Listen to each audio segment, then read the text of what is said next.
बैसाख मास महात्म की कथा का 10वां अध्याय। बंधुओं, बैसाख मास में रोजाना स्नान, दान, जप का बहुत अधिक महत्व है।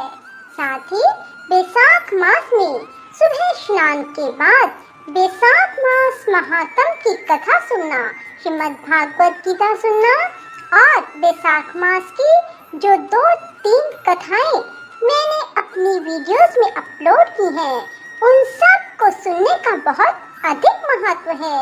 बंधुओं, बैसाख मास में त्रिवेणी सींचना भी एक बहुत पुण्यदायी होता है।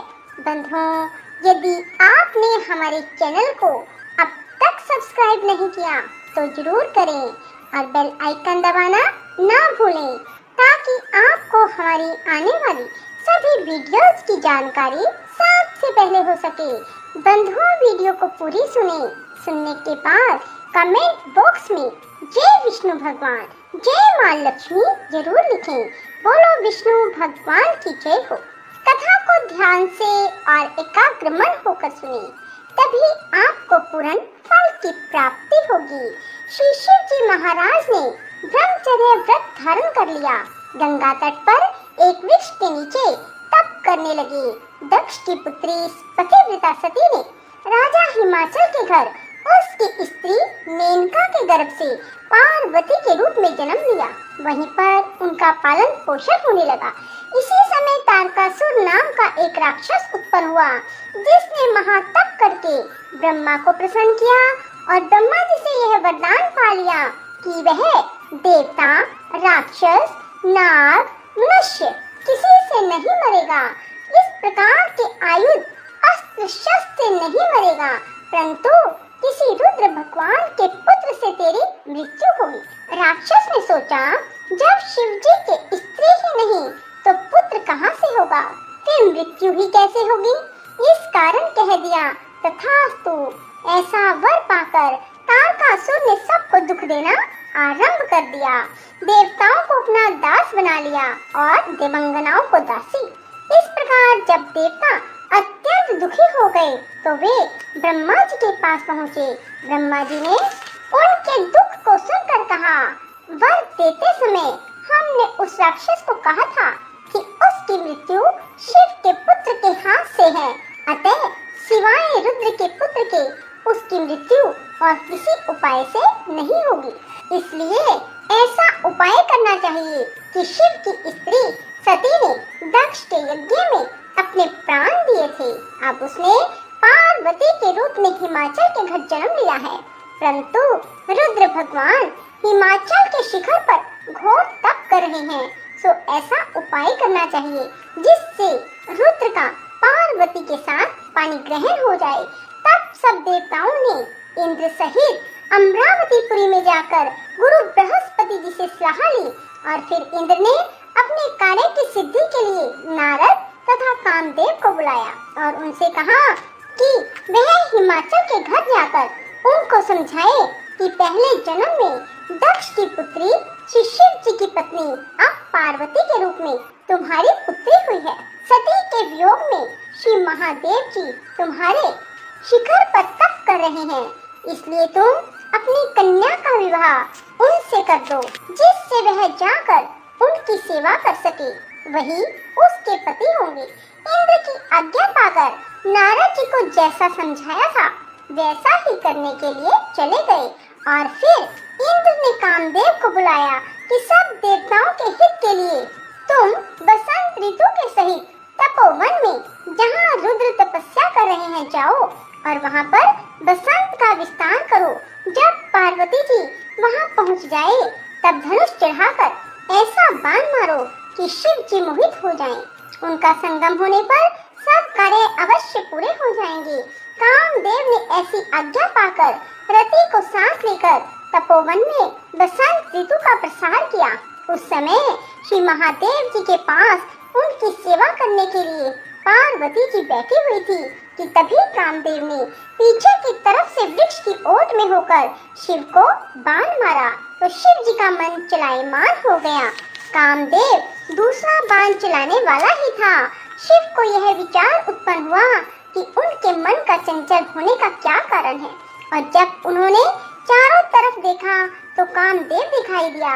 क्रोध से अपने मस्तक से तीसरा नेत्र खोला तो उसमें से ऐसी अग्नि उत्पन्न हुई जिससे सारा संसार भयभीत हो गया और उस अग्नि से धनुष सहित कामदेव भस्म हो गया। सब देवता अपने कार्य की सिद्धि समझकर इधर उधर गए तथा पार्वती जी भी एक और डरकर दूर जा खड़ी हुई। तब स्त्री की निकटता दूर करने के लिए महादेव जी भी अंतर्ध्यान हो गए। हित की सिद्धि करने वाले देवताओं का कार्य सफल ना हुआ किंतु उल्टा अनर्थ हुआ। जो कोई साधुओं से दुष्टता करता है उसके साथ ऐसा ही है। इसी से इक्ष्वाकु वंश का राजा भी साधुओं को अप्रिय था क्योंकि वह भली भांति साधुओं की सेवा नहीं करता था। इसलिए उसने महान दुख भोगे और बुरी से बुरी योनि में जन्म लिया। इस प्रकार कामदेव ने शिव जी का अप्रिय करने से दुख उठाए। बोलो शिव शंकर भोलेनाथ की जय, विष्णु भगवान की जय।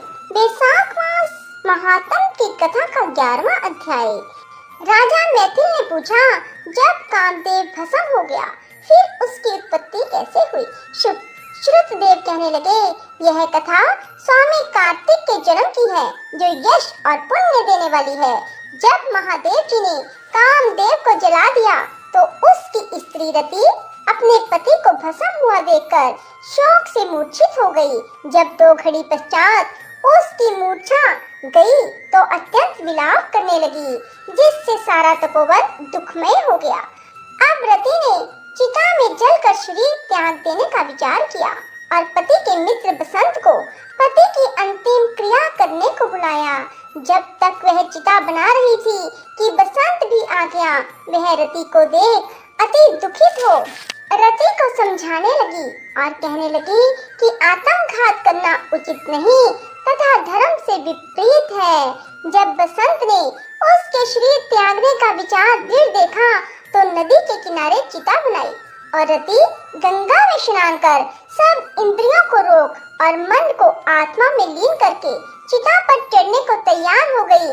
तो उसी समय आकाशवाणी हुई, हे पति प्रेमा, तुम चिता में प्रवेश मत करो।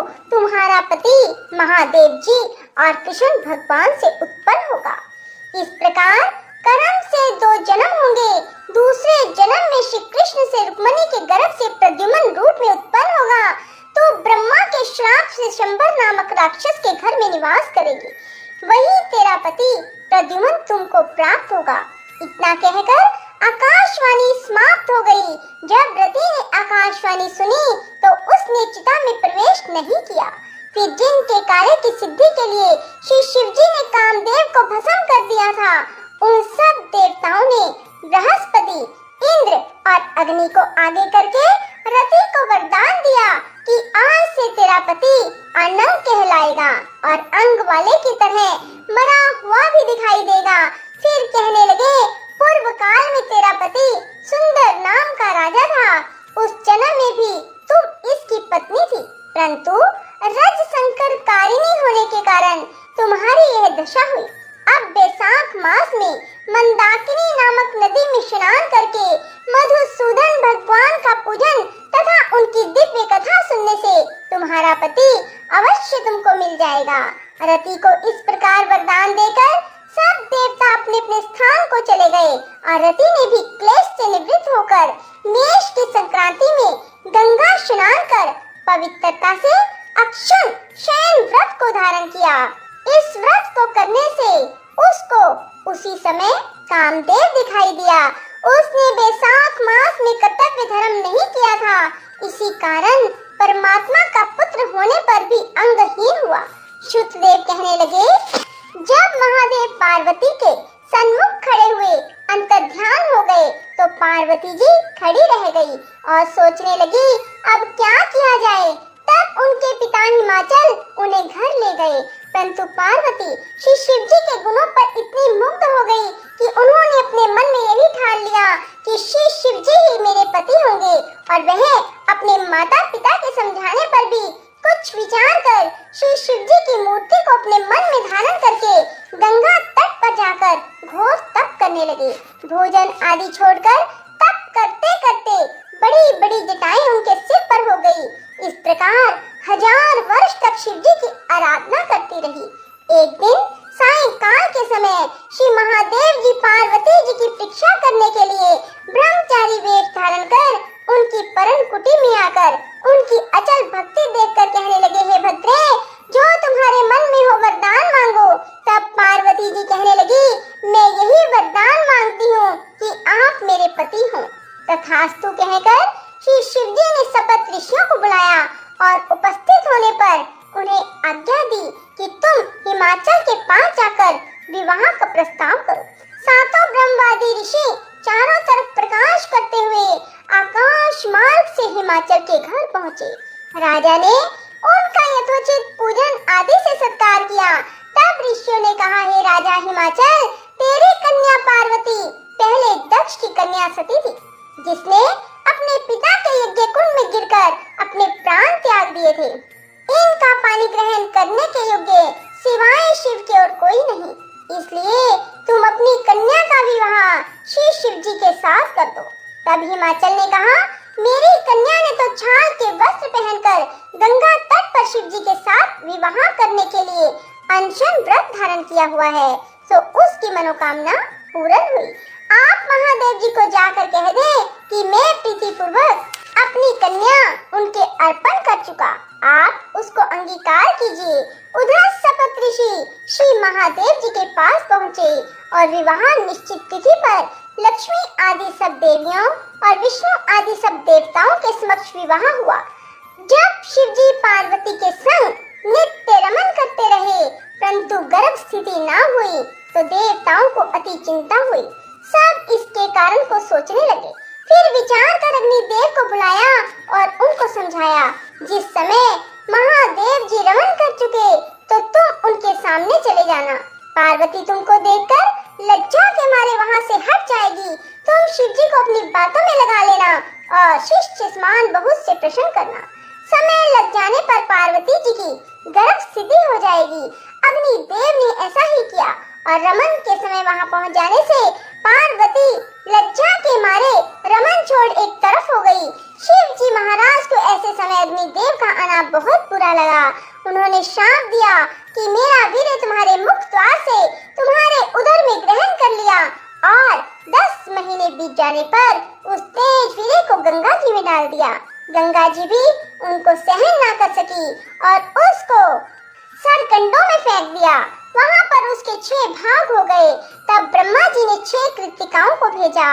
उन्होंने उन 6 भागों को जोड़ा, जिससे 6 मुख एक अंग ऐसी आकृति का बालक बन गया।